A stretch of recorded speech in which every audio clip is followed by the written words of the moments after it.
Mbifurije kugira weekend nziza cyane. Reka dutangire amakuru yacu muri Mundo Deportivo mu gihugu cya Espagne. Ikinyamakuru rero kiragaruka kuri survey ntoya cyane cyakoze, hanyuma kibaza abasomyi bacyo bababaza bati Messi mubona azongera amasezerano. Abemeye yuko azongera amasezerano akaba ari impuzadengo ya 70.99%, mu gihe kandi abemeye ko Dembele atazagurishwa mu kwezi kwa mbere ni 77.60%. Hanyuma abemeye yuko ekipe ya Barcelona itazagura kubera ko Ansu Fati yavunitse igihe cy'amezi ane akaba ari 73.78%. Mundo Deportivo kandi katubwira ko nyuma y'iminsi 5 rero amaze mu bitaro bamukoreye operation ya menisque, akaba rero yamaze gusohoka mu bitaro. Yitwa Ansu Fati, yamaze kugera mu rugo kabisa, mu gihe kandi ikinyamakuru kinagaruka rero kitugarukira ku ikipe y'igihugu ya Espagne iri gukina n'Abasuwisi kuri uyu mugoroba ku isaha 3:45 z'i Kigali. Ari nako ikinyamakuru Sport kiza cyungamo muri inkuru rero nacyo kitubwira yuko intsinzi ikenewe kuri iyi match rero bari buhure n'Abasuwisi rero ku isaha ya 3:45. Dukomeje na Sport, ikinyamakuru kikatubwira kuri Neymar ngo ni miliyoni 100 zitarenga.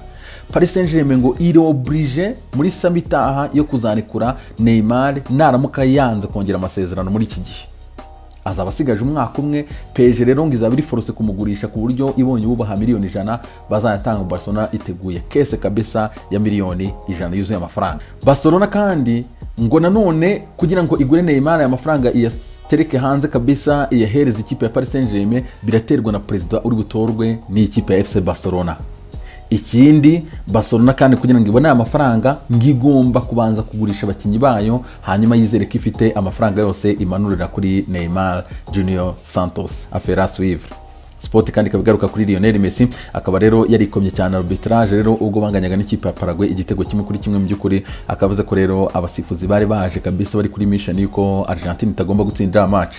Ikimakuru AC cyo kikaba kigaruka ku ikipe ya Real Madrid rero kivuga kuri Luka Modric, kivuga ati rero ubuzima bushya kuri Luka Modric nyuma yuko rero ikipe ya Madrid ivunikishije Fede Valverde, hanyuma Casemiro akandura COVID-19. Akaba rero uyu mugabo bivuga yuko azatangira match ya Villarreal ndetse na match ya Inter de Milan rero bafite bakiva muri international break.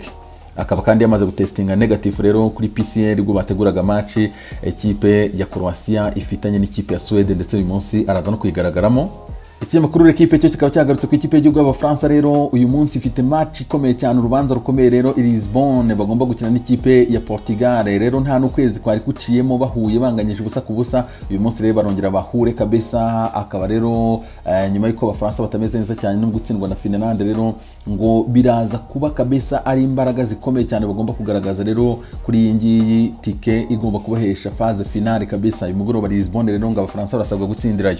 Line up ahangaha ikinyamakuru L'Equipe kitwereka kabisa 11 bashaka kubanzamo ku mpande zombi. Portugal rero bwatakishe Bruno Fernandes, Cristiano Ronaldo, Joao Felix ndetse na Bernardo Silva, mu gihe abayobora ubusatirizi bw'ikipe ya France harimo Pogba, hakaza Olivier Giroud, Kingsley Coman ndetse na Antoine Griezmann. Ugutegeza ukareba rero uburyo aba Bafaransa bari buze kuza kuba bitwara. Ku isi yose rero nk'ibisanzwe ibinyamakuru bimwe na bimwe byaragiye bikiryamira ku makipe kabisa. Yivuze la province uhita wumva Marseille. Ikinyamakuru nacyo cyavuze ku ikipe y'igihugu y'Abafaransa kivuga kiti umwanzi wa nyawe kabisa. Akarere bavuga Portugal nyuma yo kubatwara ero ku butaka bw'Ubufaransa, hanyuma bakanganyije ubundi busa ku busa. Bakaba rero kuvuga ati uyu nguyu ni umwanzi wa nyawe kabisa. Ebana bihevye sinzi niba bari buve mu gihugu cya Portugal. Rero Parisien ikavuga ati Pogba ati ni umuyobozi uri kwishakisha kabisa nyuma yuko rero ari muri forume kabisa muri club ye. Akaba rero ejo ndi yaragaragaje urwego ruri hasi cyane kuri match ya Finland. Akaba rero ngo bamusaba kabisa kuza gushyiramo imbaraga uyu munsi. Mu gihugu cya Portugal ibinyamakuru nabyo bikaba byanditse rero amakuru y'imikino ahangaha kabisa byazindutse nabyo byandika kuri iyi match rero y'Abafaransa ndetse na Portugal rero bafitiye Lisbonne. Ikinyamakuru Ojogo nkuko bibona ahangaha rero kivuga kiti gutsinda biraza gufungura imiryango, bitwereka yuko ari ibimenyetso bikomeye yuko natwe twatwara igikombe cy'isi. Nimba dushobora ikipe igifite natwe twagitwara pourquoi pas. Ikinyamakuru Abora ati umwami w'i Burayi arahura n'umwami w'isi kabisa. Ati ni mu kibuga mu kanya gato cyane ku isaha 3:45. Hanyuma kandi ngo gutsinda Abafaransa biraza gutanga morale ku ikipe y'igihugu ya Portugal, biyereka ko byose bishoboka. Niba utsinze champion w'isi n'ibindi byose wabitwara, kandi ngo birongera n'igitinyiro ku ikipe y'igihugu ya Portugal Portugal. Ikinyamakuru L'Equipe kikaba cyagarutse kandi hano ku ikipe ya Sweden iri bwakire Croatia. Zlatan Ibrahimovic rero aje undi yateretse tweets hanze rero ameze nk'usaba yuko yagaruka mu ikipe y'igihugu ya Sweden, ariko bikaba byaranze rero. Sweden iraza kwakira Croatia baruka Modric rero ni match ikomeye cyane. Ikinyamakuru L'Equipe kandi kikaba kigaruka ku ikipe y'igihugu y'Abadage yakira Ukraine saa 3:45 z'i Kigali. Ikinyamakuru rero kitubwira ati Ubudage budafite urukingo, ati defense kabisa y'Ubudage iri hasi cyane rero bagomba kwitondera cyane intwaro ziruka cyane z'ikipe ya Shevchenko ya Ukraine. Ikinyamakuru The Sun cyo kiratubwira yuko imodoka Range Rover Sport kabisa ya Ken bari bagiye kuyiba mu mpera z'uku kwezi kwa 10. Ni imodoka ngo ziri kwibwa cyane, izi modoka igura 100 by'amapaundi. Akaba rero Ken uyu mugabo uhembwe 200 by'amapaundi ku cyumweru mu kipe ya Tottenham Hotspur rero imodoka ye bari bayitwaye, ariko madamu we yari yarabibwiye na polisi yuko imodoka bashobora kuzayiba kuko ngizi n'ubwoko buri kwibwa cyane, kandi baziba cyane abastari hara mu gihugu cy'Ubwongereza, cyane cyane abakina imikino yari yose kabisa, abastari muri sport cyane. Hanyuma kandi izindi ngo zuru ku rutonde rwa kabiri na BMW by 5 nazo ngo ziribwa muri UK cyane, zitwarwa mu burasirazuba bw'i Burayi, Dubai cyangwa se mu majyaruguru ya Afurika nk'uko ikinyamakuru The Sun kibivuga.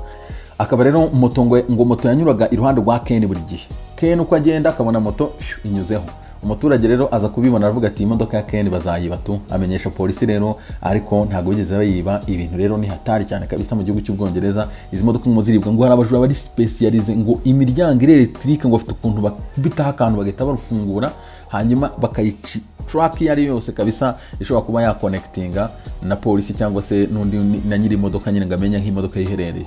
Device zose ngo bazikura mu masegonda ngo naba specialist mu kwibiza imodoka kabisa. Ubwo rero nawe nimba uyifite muri UK gira ubwoba cyane. Daily Mail ikagaruka kandi kuri Ken rero, akaba uyu mugabo agomba gukina ku munsi w'ejo rero match y'Abongereza, azaba akina match ya 50 kabisa mu gihugu cy'Ubwongereza rero kabisa Ken. Daily Express cyakivuga ati Salah atumye kabisa Klopp agwa mu kantu nyuma yuko rero Salah yamaze kwandura COVID-19, akaba rero yararanduriye agaragara kabisa mu bukwe bwa brother we atambaye maske nta distance yubahiriza. Akaba rero uyu mutipe yamaze kwandura coronavirus COVID-19 nkuko byatangajwe na Federation y'umupira w'amaguru mu gihugu cya Misiri. The Star ati mo ati nawe kweri. Akaba rero ari blonde nshyashya kabisa kuri Jurgen Klopp. Ahangaha urabona ko kuri ikinyamakuru bamwerekana mu by'ukuri yaguye kawo kabisa uyu musaza, avuga ati aba basore ibintu bari kunkorera ntago bisobanutse cyane. The Times ikabivuga ati rero yanduye nyuma y'ubukwe bwa brother we kabisa hariya i Cairo mu gihugu cya Misiri. Twekeje mu gihugu cy'Ubutaliyani, Tutto Sport iratubwira ati patron wa Araba ati ni twebwe kabisa. David Alaba rero ngarashaka cyane ikipe ya Juve muri ku kwezi kwa mbere kumutira, hanyuma bakazamugura muri sama itaha. Hanyuma siwe wenyine gusa barashaka na Hosem Awane mu kwezi kwa mbere. Hanyuma harimo na option kandi yo gusuzana umusore witwa Gravenberch kabisa na umusore ikipe ya Ajax Amsterdam kiri mutoya cyane rero. Abasore batatu nibo ikipe ya Juve yifuza muri ku kwezi kwa mbere. Mirase kandi ikinyamakuru Tutto Sport tubwira yuko nayo iri kuri transfer kabisa ya Dominic Szoboszlai munyahungiria, ngo Maldini ni uri gusunika iyi affaire kabisa nyuma yuko Madrid nayo igaragaje imbaraga kuba yamutwara, affaire yo gukurikirana cyane.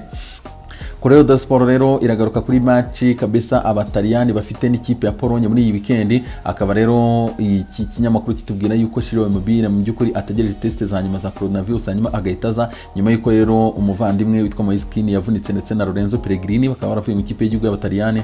Byabaye ngombwa rero ko bahise bahamagara umugabo witwa Stefani Okaka, akaba rero bategereje no kuba yatestinga negative umuvandimwe witwa Shiro Immobile akaba yaza mu ikipe y'igihugu y'Abataliyani. Brozovic rero nyuma ya affaire nababwiraga ku munsi w'ejo ya Demagogi Vida, akaba Marcelo Brozovic tayari yamaze kwandura coronavirus COVID-19. Corriere dello Sport kandi kabigaruka rero kuri Lotito, akaba ari president w'ikipe ya Lazio Roma rero tayari Lazio ejo batashye indege yabo nshyashya kabisa Boeing rero, akaba rero bazajya bagendamo rero. Ubu ngubu ikipe ya Lazio nayo yamaze kugura indege tayari. La Gazzetta dello Sport kabigaruka rero kuri madamu wacu akari ikipe ya Juve rero. Juve rero yishimira cyane kabisa kuba yagaruye abasore rero bari baravunitse Matis Delite ndetse na Alexandro, kwandika ikipe ya Juve bamaze kuba bagaruka. Les amis, weekend nziza cyane.